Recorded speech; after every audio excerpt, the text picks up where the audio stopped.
Your job sucks. You want a job in the outdoor industry, but you don't know where to start. Let's go. I've got a truck. I've got a trailer. I've got a credit card. Hi, boss, can I get that credit card? Hey, boss, we need that credit card. Yeah, about that credit card. Dad, can I have your credit card? I'm looking for a dog. A road dog, to be exact. We're hitting the road. Well, the Road Dawgs are hitting the road. Our buddy here's gonna fix us up with a nice new wrap to go on the road with.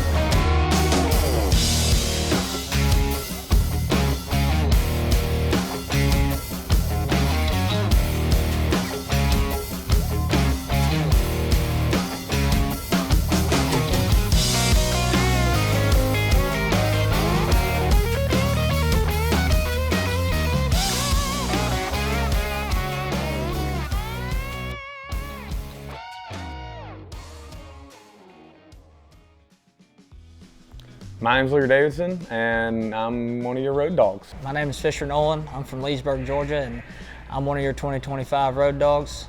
So I originally found out about the road dog deal was when Spence posted the video. I was a senior at Auburn, finishing up in ag engineering, and just didn't really know what I wanted to do, if I wanted to stay and get a master's or go and work or whatnot, and thought about it and prayed about it and just decided that school and 2 more years of it wasn't for me, so wanted to go work. So I kept talking to Spence, and just throughout duck season, we just made it work out, and he called me and said, hey, I want you to be a road dog. And I was super excited about the opportunity to get to do it, just because I know what a great place this is and the opportunities it holds just to be able to work for Spence and Rolling Thunder. Found out about this whole deal through at Delta Waterfowl Expo last year. I got to shake hands and meet Spence and Drake and Riley, and just got to talking, and from that moment a clear connection there. And we love to duck hunt, and we love talking about duck calls. And a couple days later, after I got home, and Spence had texted me and was like, he kind of pitched the idea to me, and man, I just thought, like, this could be a really good opportunity to get on the road and travel and meet new people and shake hands, and here I am. It's been a heck of a journey. We got to go to a lot of places, meet a lot of people, and see some old faces that we're familiar with, and meet some new ones. About 1.5 years or 2 years ago, I told Lindy that I was going to figure out how to get some good help with these trade shows. And I just really wanted to find us a couple folks that could be responsible enough to take the truck and trailer, get the booth set up, talk to customers, where we could show up and help them when the times were right and it was a big show, but where every weekend they could be on the road helping us spread the good word about Rolling Thunder. And so we started looking for a couple of road dogs, and Luker and Fisher fell in our laps. So we planned a couple days of hunting. Riley hosted at the end of the year. The hunting was terrible, but Luker and Fisher hit it off just perfectly. Almost a little too perfectly. When they started, we were a little worried that there might be some kind of a bromance going on, but we all told ourselves that if these guys liked each other, they could spend a lot of time in the truck. If they could get the job done, it would allow us to have a little more normal family and home life and not have to be gone every weekend.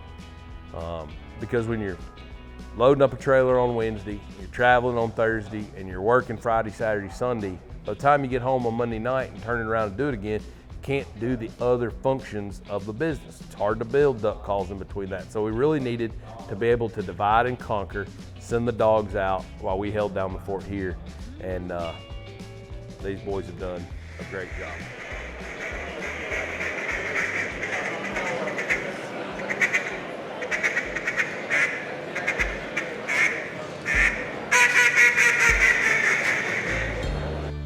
Man, it's been more than I could ever imagine.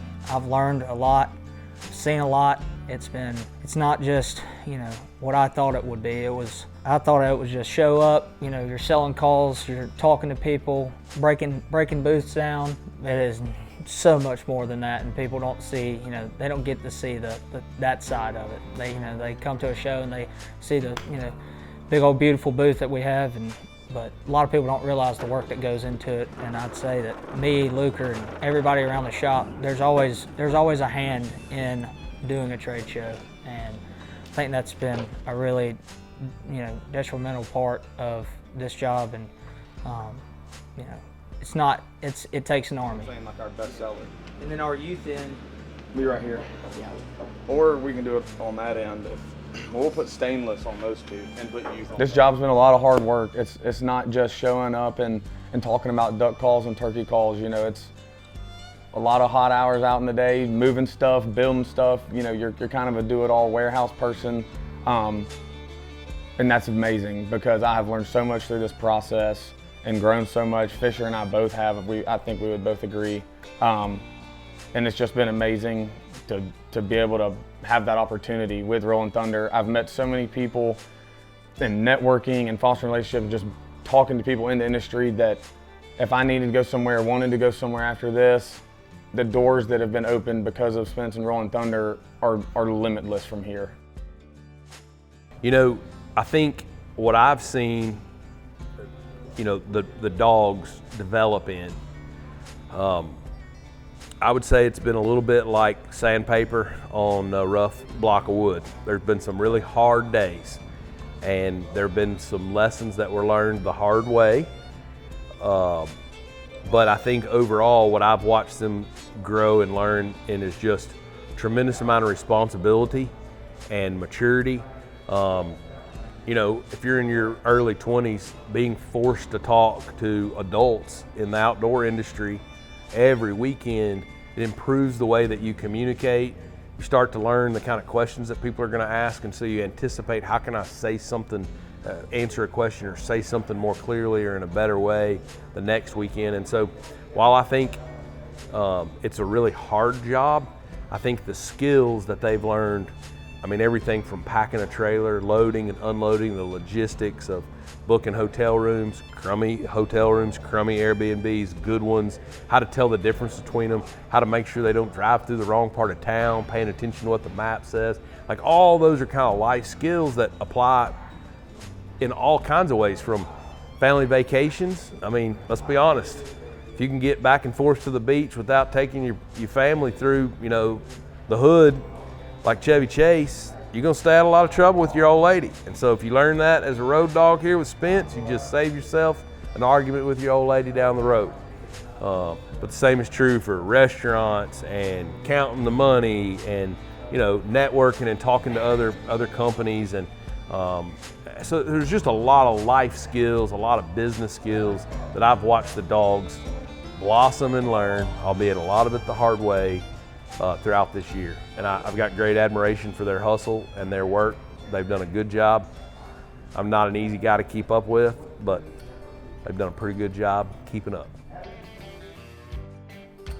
You know, through 4 or 5 years of college, I've interned and worked at a lot of places, and this is an internship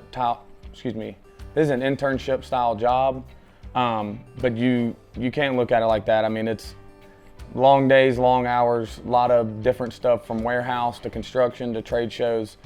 But gosh, the things that you learn, and like Spence said in his original interview, you know, you get that Rolling Thunder stamp of approval. Well, you know, when you come here and you do a good job and you leave here and you earn Spence's respect, the doors that are open from doing this job and the people you meet and the networking you get to be a part of it's invaluable. And just being in this position and being able to meet those people and actually have those opportunities down the road, you're just light years ahead of your peers. Not because of anything special, but just because that you came here and proved that you can work and you can show up every day with a good attitude and give good effort. And if you do that, then the sky's the limit. Well, I could say that being a road dog and, you know, going to all these trade shows, the amount of people that I've met were just, it was unbelievable. The amount of hands that I'm shaken. And the amount of great people that are in this industry, and it's been really, really awesome to be able to be a part of, such a fun, crazy, kind of deal. And man, I don't think I'd trade it for the world, because whatever I do after this is going to help me for the rest of my life. And I'm forever grateful for everybody at the shop, the people that came and shook hands with us and supported us, and it's been really cool, and the life of a Road Dawg. So the 2025 Road Dawg Tour is wrapping up, and it's time for these boys to take a little time off, get a little hunting in, and they're tired. I mean, they need to go see mama and get some laundry done and get a little bit of rest. They probably need a break from me, to be honest. And Lord knows I need a break from them. So if you've watched this long, you're probably either just really bored or you're thinking you'd like to be the next Road Dawg. And so I would welcome your application to tell us why you should be the next Road Dawg. And I think if you wanted to send Luker and Fisher a direct message and ask them about their experience, I think they'd tell you a lot of it, goods and bads. But I think the number one thing that they would tell you, if you're interested, is that one of the major things they've learned this year is they've gained some perspective on what they want to do with the rest of their life and what they want to do with their career. It's given them a little bit of time to work in the industry and get some perspective and some direction on what their career looks like. And so, yeah, if your job sucks and you want to be the next Road Dawg, let us hear from you. Put together a reel.